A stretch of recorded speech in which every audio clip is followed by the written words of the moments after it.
Hello guys. इस video में हम करेंगे IIT जेईई लेवल की challenging problems. It is a part 2 of this series. तो आइए स्टार्ट करते हैं क्वेश्चंस वन बाय वन।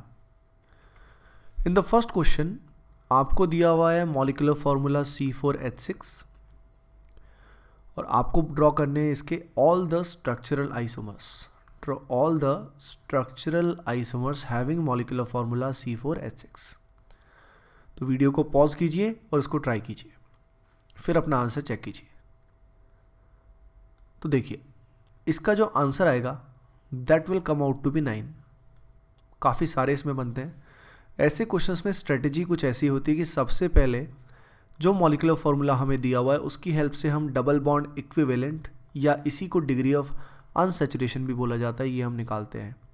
जो इस केस में आएगी 4+1 माइनस ऑफ 6/2 यानी that will come out to be 2। अब dB वैल्यू 2 आने का मतलब क्या क्या हो सकता है?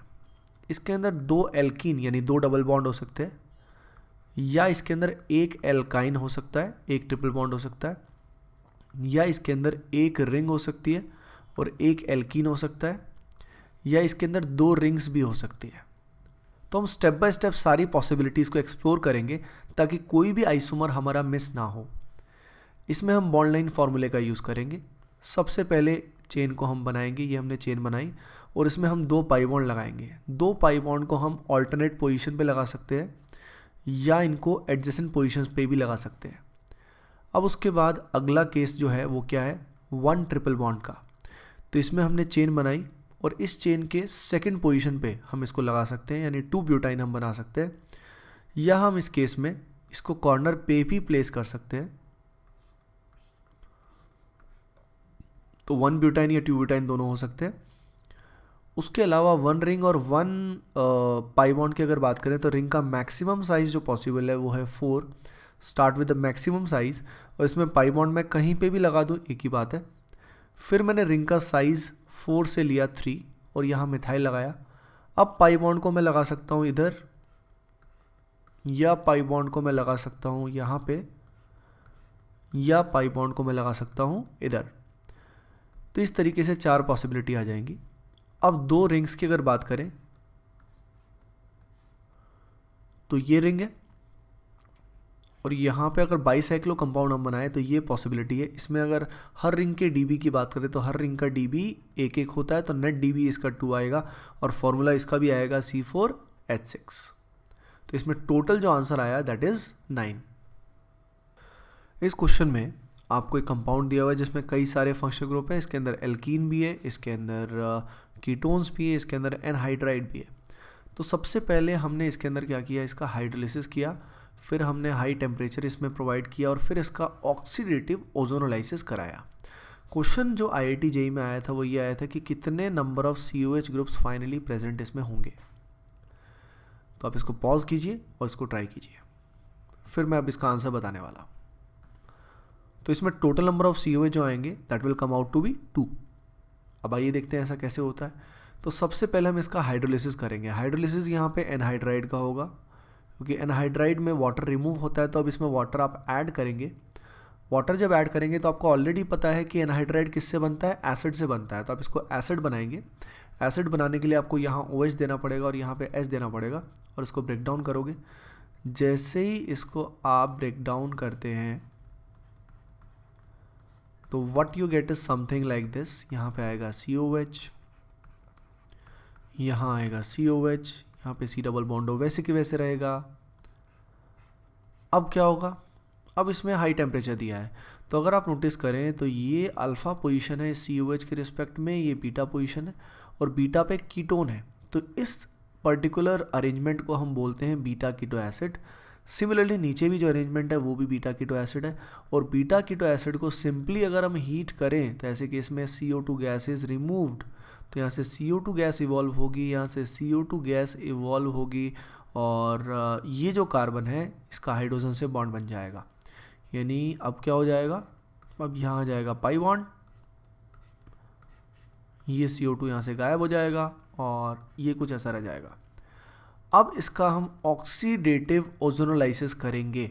अगर इसका ऑक्सीडेटिव ओजोनोलाइसिस हम करते हैं तो ये पाई बॉन्ड ब्रेक हो जाता है, और पाई बॉन्ड ब्रेक होने के बाद यहाँ कार्बोक्सिलिक एसिड बनता है। रिडक्टिव ओजोनोलाइसिस में यहाँ पे क्या बनता, रिडक्टिव ओजोनोलाइसिस में यहाँ पे बनता कीटोन, सॉरी एल्डिहाइड बनता, और अभी यहाँ पे बन रहा है carboxylic acid. So finally what we get is 2 units of carboxylic acid which is our answer. इस क्वेश्चन में इस तरीके से आपको एक कंपाउंड दिया हुआ है। इस कंपाउंड के बारे में आपसे पूछा गया है कि ये जो फॉर्म है ये है क्या, व्हाट इज दिस, ये अल्फा डी ग्लूकोज है या ये बीटा डी ग्लूकोज है या ये रिड्यूसिंग शुगर है। And the last option is non reducing sugar. Multiple choice answer है इसमें, मल्टीपल आंसर्स भी इसमें हो सकते हैं, तो आप इसको पॉज कीजिए और ट्राई कीजिए। आइए देखते हैं अब इसका आंसर मैं आपको बताता हूँ। इसका आंसर है अल्फा डी ग्लूकोज। इनफैक्ट इसको अल्फा डी ग्लूकोपाइरानोज बोलते हैं, और it is a reducing sugar. ये ग्लूकोज ही है। अल्फ़ा या बीटा हम इस कार्बन को देख के बताते हैं, जिसको हम एनोमेरिक कार्बन भी बोलते हैं। ये हमारा पहला कार्बन है क्लॉकवाइज नंबरिंग के हिसाब से, ओ के रिस्पेक्ट में, और इसमें OH अगर नीचे आता है तो ऐसे केस वाले को बोलते हैं हम अल्फ़ा फॉर्म। अगर इसी कार्बन पे OH ऊपर आता तो उसको बोलते हैं बीटा फॉर्म। अब अगर आप ध्यान दें तो जो कार्बन नंबर 1 है इस पे ईथर लिंकेज भी है और इसी पे एल्कोहल भी है। अगर ईथर भी है, एल्कोहल भी है और यहाँ पे H है, तो ये जो पर्टिकुलर फॉर्म है ये है हेमी एसिटल। और हेमी एसिटल जो कंपाउंड होते हैं they give positive Tollens and Fehling's test, hence it is a reducing sugar. क्योंकि बेसिक मीडियम में सबसे पहले hemiacetal will break down, और हेमी एसिटल ब्रेक डाउन होकर कन्वर्ट किस में होगा, एल्डिहाइड में, and then it will give positive test of Tollens and Fehling's. इस क्वेश्चन में आपसे 2-3 स्टेटमेंट पूछी गई हैं। सबसे पहली स्टेटमेंट ये है कि T is soluble in hot aqueous NaOH। ठीक है, एक स्टेटमेंट ये है, आपको बताना है ये स्टेटमेंट ट्रू है या फॉल्स है। सेकंड स्टेटमेंट है जो U है, it is optically active. U is optically active. और V के बारे में स्टेटमेंट ये है कि V gives effervescence with NaHCO3। NaHCO3 के साथ एफरवेसेंस ये देता है। ये 3 स्टेटमेंट यहाँ पे है, तो इनमें कौन सी स्टेटमेंट करेक्ट है वो आपको बताना है। तो पॉज कीजिए, इस क्वेश्चन को ट्राई कीजिए। It is a very nice question. I hope आपने अब इसको ट्राई कर लिया होगा। तो इसका आंसर मैं आपको बताता हूँ।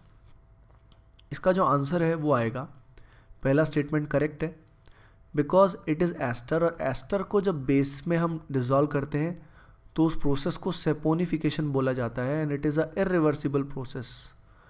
तो ये NaOH से रिएक्शन करेगा तो उसमें घुल जाएगा। तो सोल्यूबल होने का मतलब क्या है, रिएक्शन करना। LiLH4 के साथ जब ये रिएक्शन करता है तो यहाँ बन जाता है OH, एल्कोहल बनता है। सिमिलरली यहाँ बनता है OH, यहाँ बनता है मिथाइल। इसका डिटेल मैकेनिज्म आप अपने आप सोचिए कैसे एग्जैक्टली होगा। अब इस रिएक्शन में अगर आप नोटिस करें तो यहाँ पे 2 कार्बन है, OH है, इधर भी 2 कार्बन है, OH है। तो ये सेंटर कायरल नहीं है, इसमें ऑप्टिकल एक्टिविटी भी नहीं आएगी। So it is not optically active, या ऑप्टिकली इनएक्टिव इसको बोलेंगे, because it lacks chiral centre. Generally अगर कायरल सेंटर नहीं है तो compound is optically inactive except the few cases of allenes, pyro and biphenyls. अब इसका अगर हम ऑक्सीडेशन करते हैं CrO3H+ की प्रेजेंस में, तो ये जो CH2OH है ये हट के आ जाएगा एसिड।